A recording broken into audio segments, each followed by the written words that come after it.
What's up guys, welcome back to the channel for another ball review. Today we're going to look at a release by Ebonite, a GB5. This ball is in a long line of the Game Breaker series, and this is the latest edition that features a solid cover. So, but before we get into this thing, make sure you do that thing, hit that like, subscribe, turn on that bell for notifications so you know my content hits the internet. And I want to thank Pinchasers Veterans for allowing me to come out here and do my videos. I appreciate them. All right, and if you like this jersey featured in my last few videos, head over to coolwick.com and use this code for 10% off at checkout. And they have some of the coolest apparel on the internet, baby. What does this ball look like? All right, there's what the core looks like in the core numbers, along with the cover. So we're on this house shot. I have filmed 2 videos before this, so this lane is in transition. So this is probably where I'm going to use this ball most effectively, rather than on a fresh house shot. So we're going to just go out here, throw some shots, and see how it goes. Make sure you check out my hammer tour effect video and see what and the one reverb video that I filmed right before this one. Let's stop yapping and get out there and throw some shots. But before I do, make sure my VLS layout for this ball is right there, and along with the dual angle layout conversion that I use is right there. This is one of the first balls, symmetrical balls that I drill, along with the Hazmat and the Stealth Hybrid. Those videos will be coming soon as I get some time. And Pete, just shut up, throw some shots. They want to see how this ball rolls. So because this one is blue, kind of like I mentioned in the Hammer Effect Tour video, it is going to be a smoother, more continuous motion down lane. We're not going to see a lot of right to left, more of erratic. It should be continuous and smooth, but we'll see. So I'm going to be a little more left than where I start, in between second and third arrow, because the lane is transitioning. Bad shot. All right. This one's not as strong as I thought. So used to throwing the asymmetricals in there, that the symmetric ones are a little bit weaker. With that pin placement, 5-inch pin, this ball is, I might have drilled maybe a little too weak, kind of like I did with the Tour Envy. It is a little weaker, a little longer than I would like from a symmetrical solid. But hey, you gotta just lay out the balls and see how it is, especially when I was changing brands.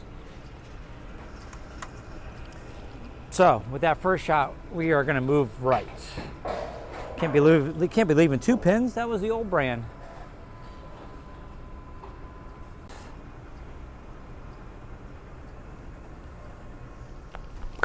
Oh.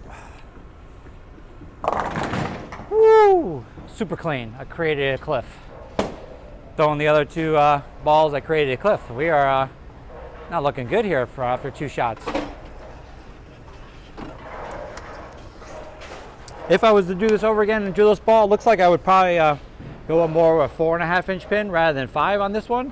Wasn't sure how early this ball was or how strong it was. That's why I did use a 5-inch pin.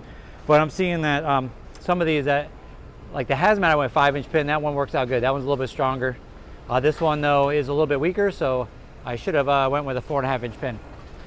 But hey, with going from one brand or another, just got to test them out and try them out. And see what works and what doesn't work.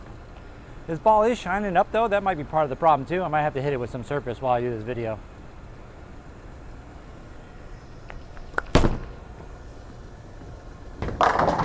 Or just throw it like that. Just like that. I like the shape of it. It's nice and smooth, very predictable. Kind of like the Hammer Effect Tour is. Those are the balls I really don't have to worry about making big adjustments, making big angle changes. I could just make little micro moves as I'm using them and as the lanes transition. But like I said, this ball does shine up a little quicker, so I might have to keep it at a matte finish rather than let it shine up too much, because if it does shine up too much, it might get too long. As you can see when I did my one reverb video with the compound that's on it, the balls go a little too long and they get a little confused and a little erratic. All right, so we're gonna stay to the right.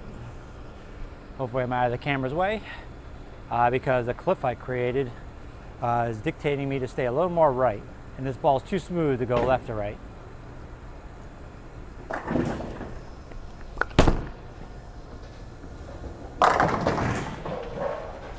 Or like that. I just got to play straighter with it.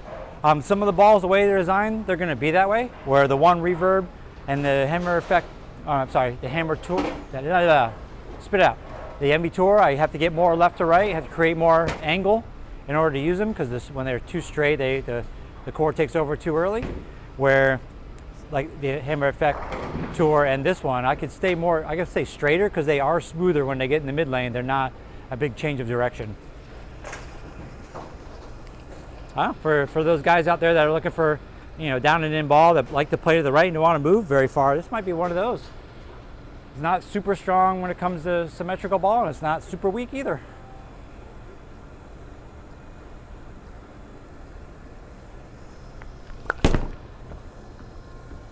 All right, so 3 shots. Starting to get a little earlier, and I found it. But it gives me kind of an IQ kind of vibes. And it's a little rounder, a little more continuous, gets down the lane pretty easy.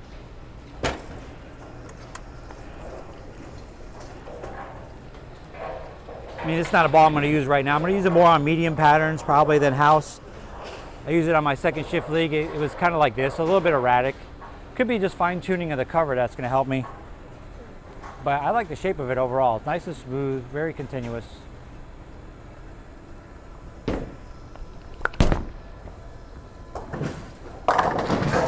Get out of there, 9-pin. Get out of there. So yeah, this is a ball that you're going to see that I'm going to play straighter angles and I'm going to stay more to the right. Kind of like I've described in all my other videos where I want to play on top of the dry a lot more, like this. This is more my A game. This is what I want to do. It's when the balls force me to get left to right that I can do it, but it's not my A game. Might even use this pet ball on more longer patterns on bad surfaces. So, but time will tell this year. We're going to see. But I am liking it. May not have drilled a little too weak. Might be just right.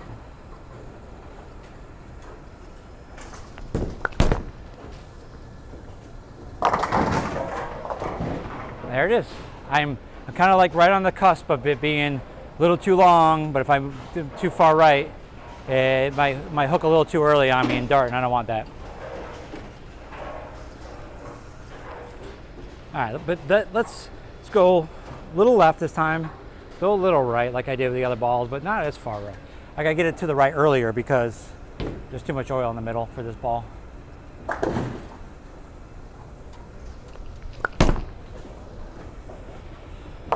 Yep, testing the limits. As you can see, this is not a left to right ball. For me, it's gonna be nice and smooth. Now the Hammer Effect, what I got back from there, it has that stronger core and a stronger layout. So it would have made the motion. This one's just not doing it. All right, let me move back to the right where I'm comfortable from the other shots, and we'll wrap this thing up. This might be one of those more conditional ones compared to a versatile one, which is all right. Got to build an arsenal somehow.